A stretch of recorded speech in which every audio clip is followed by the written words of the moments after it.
Let's go to the Red Joker video. So what was the thing you sent before? Oh, that. Okay, that's fine. Let's go to the Red Joker video. Japan's most psychopath cute voice actor. As I've said before, I love Red Joker's videos. I'm gonna keep watching them. And one of the few competitive games that works on Linux. That is also true. Is best known for her calmly psychopathic characters. But what you may not know is this girl lives like a psychopath. Like, she stares at her ceiling for hours on end because it's relaxing, kind of crazy. Oh, and she even has a hand fetish. You know, of the voice actors we've seen so far, that's the most normal. That's like a normal woman thing. I don't know why. There's a lot of women that really like hands. I'm not even gonna criticize her for that one. We'll get into that later. Uedorena first discovered voice acting through the acting club, where a middle school friend said, "I want to become a voice actress." Uesama somehow respected this specific friend so much that she thought, if this friend is going for the voice acting industry, then it must be an amazing industry. After some consideration, she thought that she did want to do something to change this personality of hers, most likely talking about her social anxiety at the time, and decided to make voice acting her life goal. And so, after you saw Bocce there. Bocce is getting season 2, by the way, in case you are not aware yet. Just so gotta sidetrack this one. Very important sidetrack. Bocce is getting a season 2. I'm very excited for it. I'm gonna watch it because fucking Bocce's great. Everyone loves Bocce. It should have got one earlier.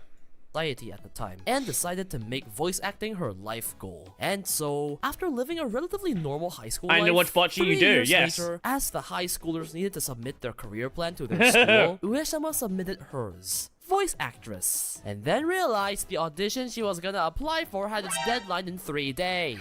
She panickedly asked for her music teacher to lend her the music room for recording and safely submitted her audition last second. Is Bocce based on anything at the manga? Yeah.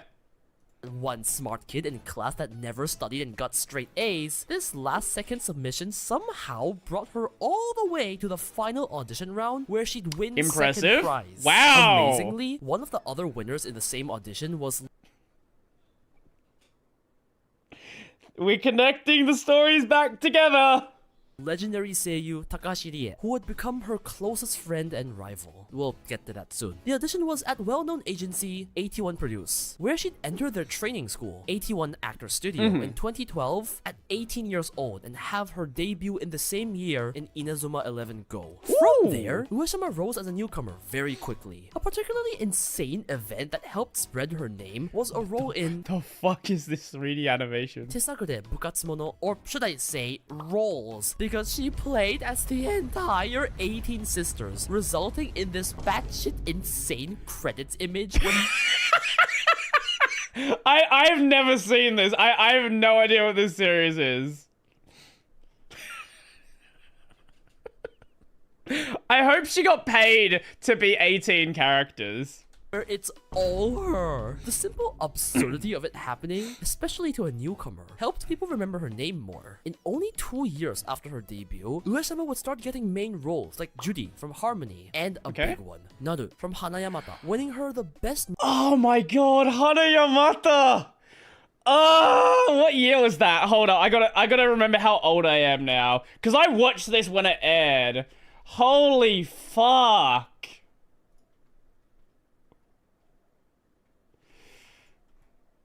2014. Hanayamata was 2014. Oh my god.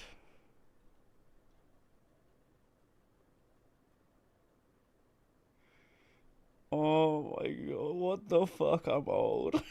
10 years ago. I watched this when I... Let's find out what else aired in this season. No, I fucking... I give up. Nope. Nope. I give up. Holy fuck. That's so long ago.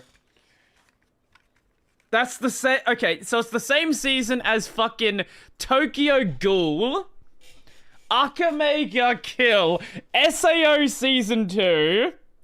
Is that Zungkyo no Terror? Al Hadu Ride, Barakamon, Aldenoa Zero, Free Season 2. Oh my god. Space Dandy Season 2.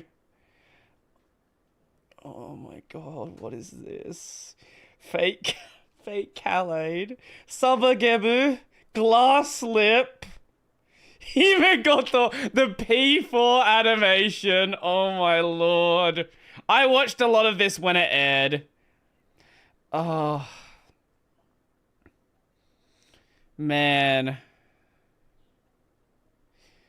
Okay, I need to stop reminding myself how old I am. Fuck. Newcomer at the 9th Seiyu Awards. One particular role Uesama mentioned that really helped her grow was Sophie from Kuromukuro. Uesama just haven't seen that seem one. to grasp her character's feelings. It felt difficult to be in character, and she had a lot of trouble voicing her at the time. It wasn't until near the end of the anime, through lots of conflict resolving, that Uesama finally came to understand Sophie on a personal level. This development really helped her grow as a voice actress. She began to truly understand how to embody, be the character when voicing them. And this was evident by her booming roles that came after Sophie. The hype train that started choo-chooing. I'm guessing, Persona 4, yeah. Mira from Dimension W, Baku on Real Life, Rassi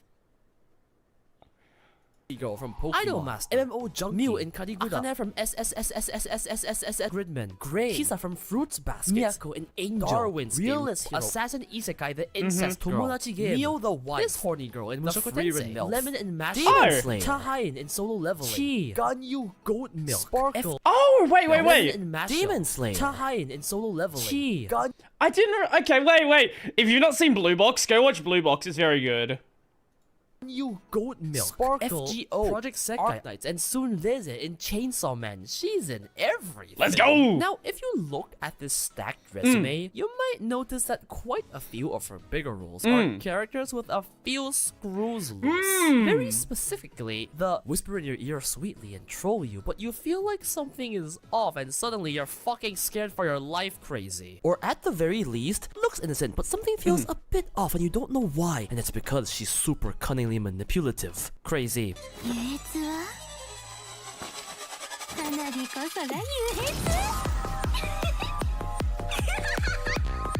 Back then, this kind of became a joke where the Japanese would be like, another Uesama role, another psychopath. It wouldn't be Uesama if she didn't have something wrong with her. Unfortunately, these subtle psychopathic tendencies kind of slightly maybe leaked into Uesama's personal life. So way back then, right after she had passed her audition, she moved from her hometown in the Tomoya prefecture all the way to Tokyo. That's when she started living alone and would start developing some strange living habits. On her days off, she said she would literally spend the entire day sitting in her room, staring at the ceiling, get hungry at night, and proceed to go to bed. Yes.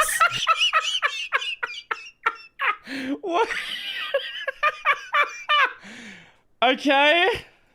This is how Ueda Rena used to spend her breaks. Self-inflicted white room torture. Humans were given free will for this? Then there's her eating life. So she used to not like the idea of having food and even drinks in her house because she couldn't stand the strong life energy. Sorry, what the fuck does that mean? Whatever the fuck that means. Hence, she chose to live without a fridge, with no food or drinks at home at all times. And she did all of this for years. Is the ceiling where she gets the energy?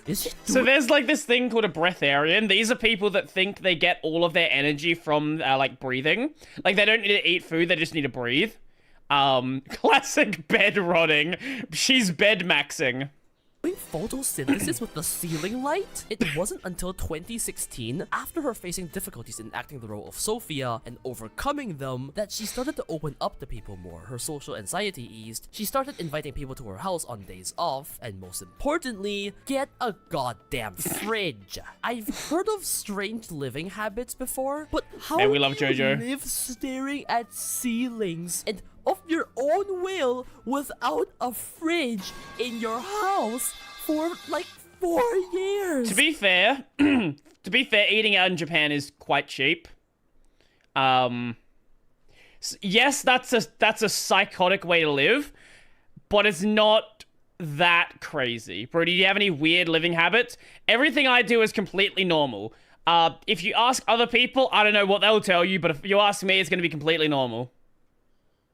Are they talking about a voice actor or a character? Well, the voice actor is a bit of a character, but yes, talking about this voice actor. What the hell is a strong life force? Will you eat rocks? Psychopathic tendencies aside, or not really aside, because Ue-sama and Takashi Rie, who is batshit insane in her own right, Yes, she is. She is Megumin. She is Megumin in real life. has one of the greatest relationships in the voice acting industry. I want to say it's borderline. The two first met both passing the same audition and both getting second prize. Under the same agency, they both picked the option of going to the training school and, well, presumably train together. Having the exact same starting point, it's no wonder that these two would start to form a rivalry. Now, this is literally a shonen plot. As their career developed, both did amazing growing their name. And Yeri even got the exact same Newcomers Award 1 year after Ue-sama. However, wow! Wait. Okay. I can see how the rivalry happens then. as time went on, while Ue-sama wasn't doing bad by any means, Yeri started to have a huge blow up with Megumin and Emilia, and Ue-sama actually very honestly mentioned being jealous of Yeri before. But as best friends, Ue-sama knew this wasn't a good emotion to have, especially to someone as close as Yeri, and through hours of searching online how to solve this, managed to quell these negative thoughts and look towards the future with her dear friend. This also proved to be a very positive thing for her career, as she too was starting to get big role after big role past 2018, from huge anime to gacha games. Miraculously, as rivals, even though they debut at almost the same time and have a very similar timeline to their career, by 2017, about 4 years after their debut, they somehow almost never met in any anime. As in, they'd never both get roles in the same anime. Huh. I don't think that ever clicked, huh? I think we're all weird. Some just never share their weirdness. They covered it for themselves. Weird is what makes you interesting. Very true. I agree. Anime, making them also great character. Able to work together. One day they said enough is enough and formed the radio show titled We Can't Seem Start at the same time, start at the same production studio, train together, win the same awards, but never get cast in the same anime together. To meet at work, so we started a radio show. This has been an extremely successful radio titled We Can't Seem to Meet at Work, so we started a radio show. That's a light novel title. If you told me there was a light novel based anime with that title, I wouldn't argue with you. This has been an extremely successful radio with in real life events and has lasted to this very day with almost 200 episodes. The thing they can't meet at work, so natural. Yeah, can't meet at work, so we're gonna start the work ourselves. I find funny is they then proceed to both voice Genshin characters from the exact same region. That's how you do it. Just wait until Genshin needs you. They're gonna run out of people eventually. Arguably two of the most popular Genshin characters to date. Right now, their relationship... Yeah, because they're both great voice actors, so of course they're going to be very popular characters. ...is as good as ever. And I think they've even met each other's families.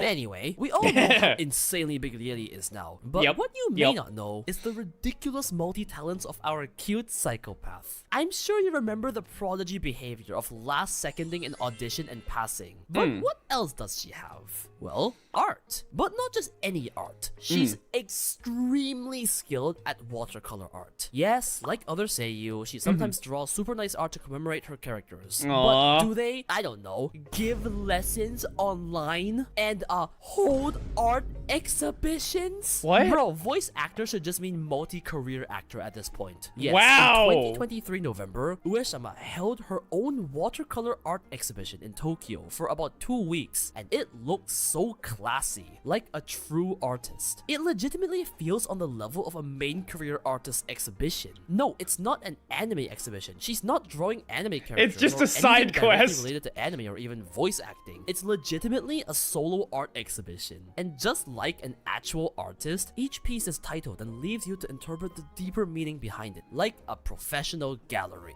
But no, professional artist is not enough. We have to cover all the perceptual senses. Uesama was once encouraged back then to start a career as a music artist, as many voice actors do. But she was extremely hesitant. The reason was, back then, she still had a bit of her social anxiety. She claimed to know little of nothing of music and the music industry, and has even been called tone deaf before, struggling with this issue for about a year. Yeah, so are half the VTubers as well. It doesn't stop them. After many consultations with both her parents and friends, Uesama finally built up the courage to debut. And, well,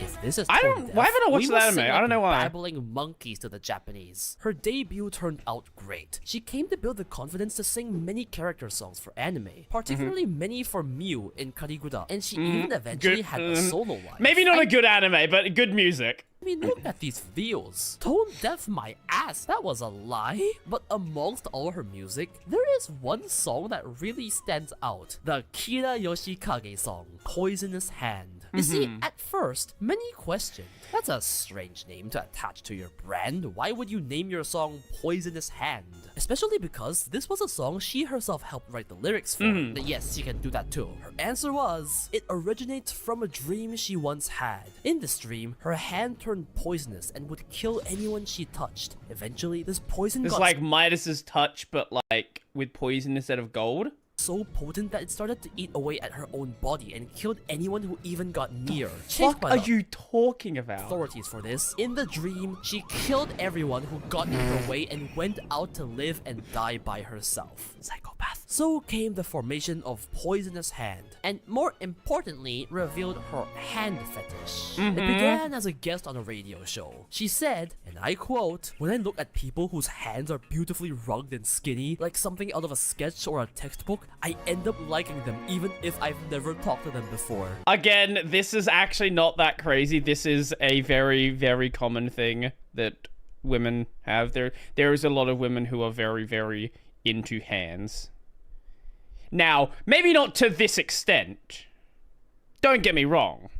But this is kind of like the foot thing with guys. Like, it's a lot more common than you might expect. Sakurai Takahiro, the other host at the time, immediately showed his hands, to which Uesama just said, no. She also commented on voice actress Shiraishi Haruka's hands, saying, pretty, but not quite there. If there's a professional industry for handis, get Uesama. She'll diagnose you with ugly. And the last and most obvious of her talents is, well, her voice. Yes, she's a voice actress. Since she has that insanely calming, whispery voice that can go transition into a subtle psycho going insane voice, this translates very well into ASMR. And lucky for us, she's done a lot of those. Of course she has. Way more than the Of course she has. Actor. If you're interested, there are scenarios where Uesama's a bartender, a princess, your lover One-san, your little sister sleeping with you, and much more. You gotta be more specific on that one. Sleeping with you in what way? Princess, your lover One-san, your little sister sleeping with you, and much more. There's even one where Uesama and Takashi Rie do ASMR together. Jesus fucking Christ. Jesus fucking Christ. Where you become their dog. Isn't that an anime? Isn't there just an anime like this? What's it called?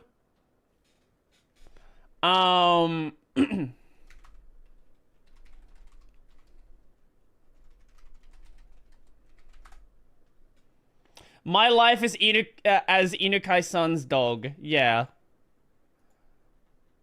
Yes, that's literally just an anime. And they help clean your ears Uh-huh. and bathe you. Uh-huh. God, not this again! From voice acting to art to singing to bathing a dog, it's evident that Uedorena is a prodigy. She grows and learns so fast. Do you see how insane both the audition and going from tone deaf to this singing is? As the years pass by, Ue-sama only keeps growing, with her popularity now bringing her to several main Go watch Blue Box! It's so fucking good! works. My only wish for this talented woman is to continue cutely voicing psychopaths. Because let's be honest, having Psycholaugh as a waifu trait is like having Google Engineer on your resume. You just win. That was a good video. As always, we love Red Joker. Brodie, do you upload to PeerTube? I do not, but apparently there's some guy who, like, has a, what do you call it? Has a mirror of my channel. I watched, like, the first few episodes of Blue Box. Wasn't for me. Fair enough. Fair enough. I love romance series. I absolutely do.